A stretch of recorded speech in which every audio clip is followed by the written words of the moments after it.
Welcome to the Daily Recap. Welcome to the Daily Recap. On May 6, 2026, the United States military opened fire on an Iranian-flagged oil tanker in international waters.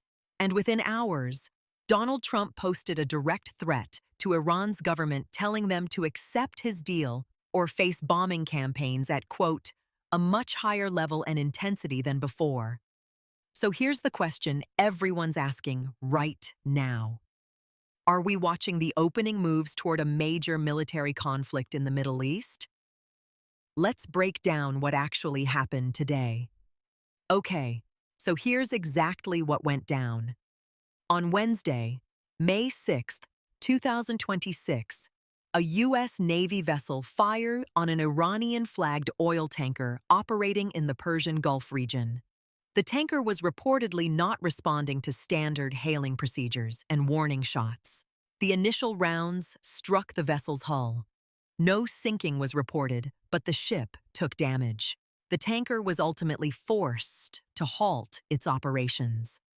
Now, this happened in a pretty tense moment. Just hours before the military incident, Trump had posted on his Truth Social account a direct message to Iran's leadership. He said Iran needs to agree to his administration's proposed deal. The exact quote was, "Agree to our terms or face attacks at a much higher level and intensity than you've ever seen before." That's not diplomatic language.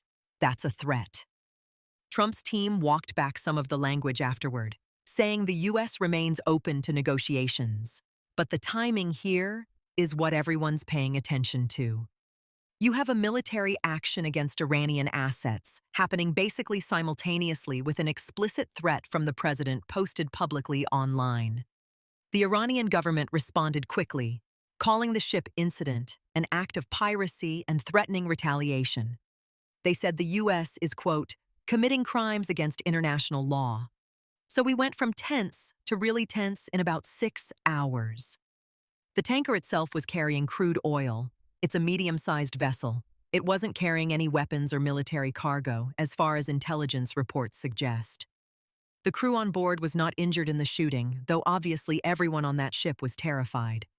The U.S. military said it fired because the vessel didn't respond to radio warnings and made what they described as, quote, hostile maneuvers.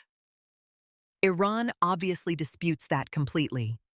So why are we even talking about this? Why is this a 10-minute video instead of just a quick news scroll? Because this has real implications for regular people. First, let's talk about oil prices. The Persian Gulf handles about a third of the world's oil shipments. When something like this happens, investors get nervous. Oil prices jumped immediately after the news broke. If tensions keep escalating, you're looking at higher gas prices at the pump. We're talking potentially 20 or 30 cents a gallon going up just from geopolitical fear. That affects your commute cost. It affects shipping costs for goods you buy. It ripples through the economy. Second, this is about the potential for actual military escalation. This wasn't a warning. This was live fire. When you cross that line from threats to actual combat operations, even limited ones, you've changed the game fundamentally. Iran has said they will respond. They have proxies in the region, militias in Iraq and Syria they can activate. They have missile capabilities. If they retaliate and hit a U.S. base or a U.S. ship, we're potentially looking at the start of a real shooting war, not a Cold War, not posturing, an actual armed conflict. That matters because the U.S. military has over 10,000 personnel stationed throughout the Middle East region. It matters because American allies like Saudi Arabia and the UAE are in this region too and could be caught in the crossfire. It matters because a Middle East conflict could draw in other powers, Russia, China, creating a mess that's really hard to contain. Third, domestically, this is about how the Trump administration is making decisions. The fact that a military action and a presidential threat hit the news cycle at the same time raised questions about whether this was coordinated messaging or just coincidental timing. Either way, it suggests a pretty aggressive posture toward Iran.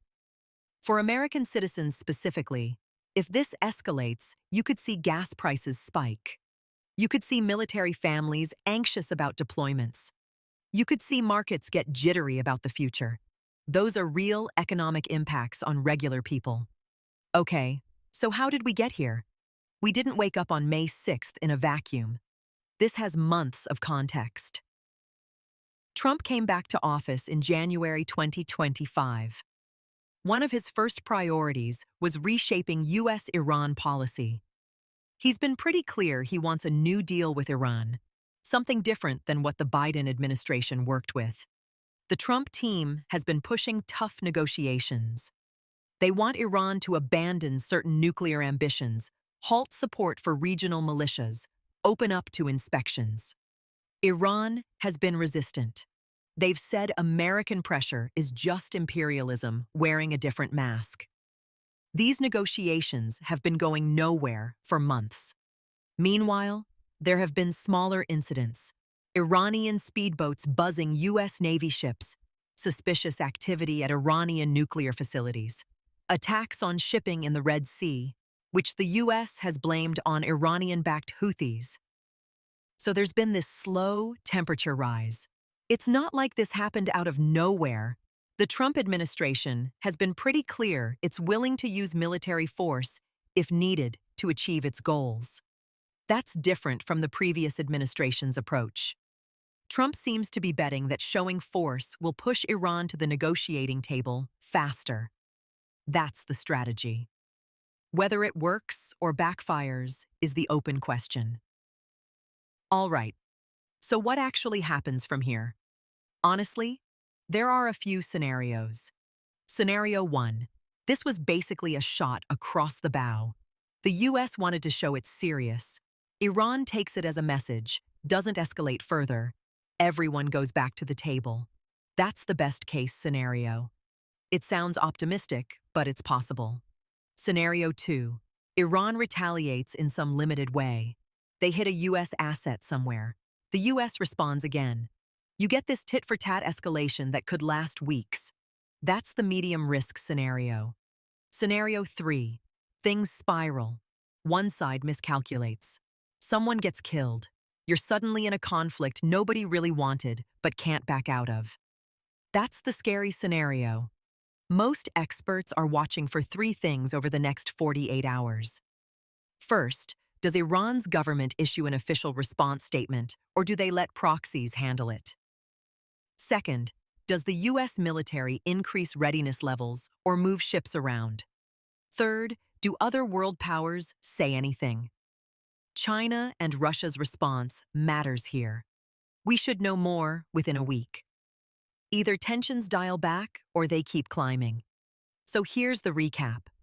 May 6, 2026, military action in the Persian Gulf, combined with presidential threats, escalates U.S.-Iran tensions to their highest point in months. Oil markets nervous. Geopolitical risk spiking. The next few days are critical.